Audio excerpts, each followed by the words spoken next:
Hi అండి, welcome back to అత్తమ్మ recipes. ఈరోజు మనమైతే పండుగప్ప చేపల పులుసు ఎలా చేసుకోవాలో చూద్దాం. ముందుగా మనమైతే స్టవ్ మీద బాండ్లీ పెట్టుకోవాలి. బాండ్లీలో కొంచెం ఆయిల్ వేసుకోవాలి. చేపల పులుసులోకి ఆయిల్ ఎక్కువ పడుతుందండి. చేపల పులుసు అనే కాదు, ఏ నాన్ వెజ్ కర్రీలోకైనా కూడా ఆయిల్ ఎక్కువ పడుతుంది.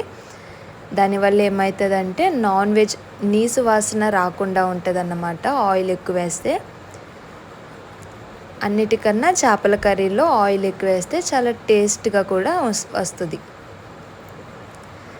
సో ఆయిల్ వేసేసుకున్నాక ఆనియన్స్ వేసుకున్నాను నేనైతే.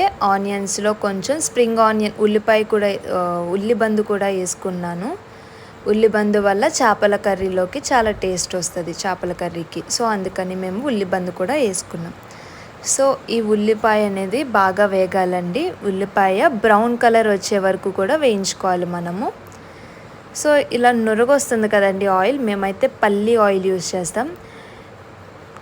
నాన్ వెజ్ కర్రీలోకి పల్లి ఆయిల్ అనేది చాలా టేస్ట్ వస్తుంది. నార్మల్గా మనం పట్టుకునే పచ్చళ్ళలో కూడా పల్లి ఆయిల్ యూస్ చేసుకుంటే చాలా టేస్ట్ వస్తుంది. సో ఉల్లిపాయ వేగిపోయిందండి, చూడండి మీరు కూడా బ్రౌన్ కలర్లోకి వచ్చేసింది. సో ఇప్పుడైతే ముందుగానే 1 అవర్ బిఫోరే మ్యాగ్నేట్ చేసి పెట్టుకున్నానండి చేపల ముక్కల్ని. మ్యాగ్నేట్లోకి ఒక 2 స్పూన్ల కారం, 2 స్పూన్ల సాల్ట్ వేసేసుకుని మొత్తం బాగా ముక్కకి పట్టేటట్టు కలుపుకున్నాను. సో ఒక గంట ముందే నేను అలా మ్యాగ్నేట్ చేసి పెట్టేసుకున్నాను. ఇంకా ఉల్లిపాయ వేగినాక పీసెస్ అన్నీ అలా పెట్టేసుకున్నాను బాండ్లీలోకి. తర్వాత దానిపైన అల్లం వెల్లుల్లి పేస్ట్ వేసుకున్నాను. మా అత్తయ్య యాక్చువల్గా అల్లం వెల్లుల్లి పేస్ట్లో ఒక 4 లవంగాలు, 4 మిరియాలు, చిన్న చెక్క ముక్క, 2 ఇలాచి, కొంచెం జీలకర్ర, కొంచెం ధనియాలు, కొంచెం గసగసాలు వేసినట్టుగా వేసుకోవాలి. గసగసాలు ఎక్కువైతే తీపి వచ్చేస్తుంది. సో అన్నిటినీ మెత్తగా పేస్ట్ లాగా చేసేసుకున్నాక ఆ ఫిష్ పీసెస్ పైన వేసేసుకున్నానండి. తర్వాత మామిడికాయ ముక్కలను కూడా వేసుకున్నాను. నేను ఇందాక మ్యాగ్నేట్లోకి కొంచెం కారం మాత్రమే వేసాను. సో కారం సరిపోదు కాబట్టి చేపల కర్రీ కొంచెం స్పైసీ ఉంటేనే బాగుంటుంది. సో మళ్ళీ కారం యాడ్ చేసుకున్నానండి. ఇంకొక 3 స్పూన్ల కారాన్ని వేసుకున్నాను. తర్వాత ఉప్పు కూడా తగినంత వేసుకున్నాను కర్రీలోకి. తర్వాత ఇంకా మనం కారం వేసేసాం కాబట్టి కొంచెం వాటర్ వేసుకోవాలండి. చేప ముక్కలోకి ఎక్కువ వాటర్ వేసుకోకూడదు, ఎందుకంటే చేప ముక్క బాగా ఉడికిపోతే ముక్క అనేది మెత్తబడిపోతుంది. సో ముక్క బ్రేక్ అయిపోతుంది అన్నమాట, విరిగిపోతుంది మనకి. సో తక్కువ వాటర్ సరిపోతుంది. మా అత్తయ్య కొంచెం హాట్ వాటర్ వేయమని చెప్పారు. సో హాట్ వాటరే వేసాను నేను. కూల్ వాటర్, చల్లటి నీరు వేయలేదు. గోరువెచ్చగా కాసుకున్న వేడి నీళ్ళు వేసుకున్నాను. నేనైతే ఒక గ్లాస్ మాత్రమే వేసుకున్నా. సో ఇందాక ఆనియన్లో మిర్చి వేయలేదు కదండి, ఎందుకంటే మా అత్తయ్య పులుసులో వేయమంటారు మిర్చిని.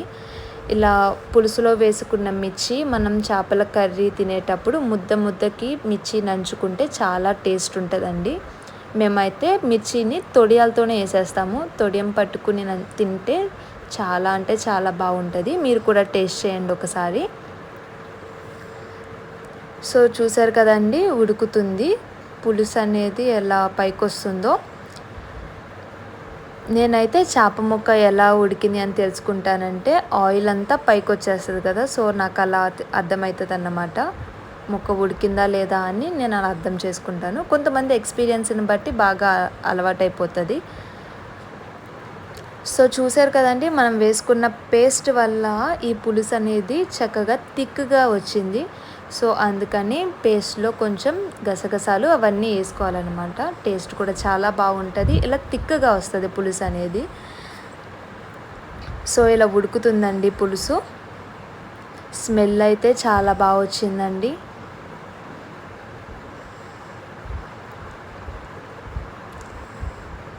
సో ఇలా దించే ముందు మనము లాస్ట్లో ఒక 2 మినిట్స్ ముందు, స్టవ్ ఆఫ్ చేసే ఒక 2 మినిట్స్ ముందు కొత్తిమీర వేసుకోవాలండి. కొత్తిమీర వేసేసుకుని ఇంకా మనము స్టవ్ ఆఫ్ చేసేసుకోవచ్చు. చేపల పులుసు ఎక్కువ ఉడికినా కూడా మెత్తపడిపోతుంది కదండి. సో మనం చూసుకుంటూ ఉండాలి. అండ్ అలానే మనం ఏ గరిటెతో పడితే ఆ గరిటెతో తిప్పేయకూడదు, ఎందుకంటే అలా తిప్పడం వల్ల చేప ముక్క విరిగిపోయే అవకాశం ఉంది.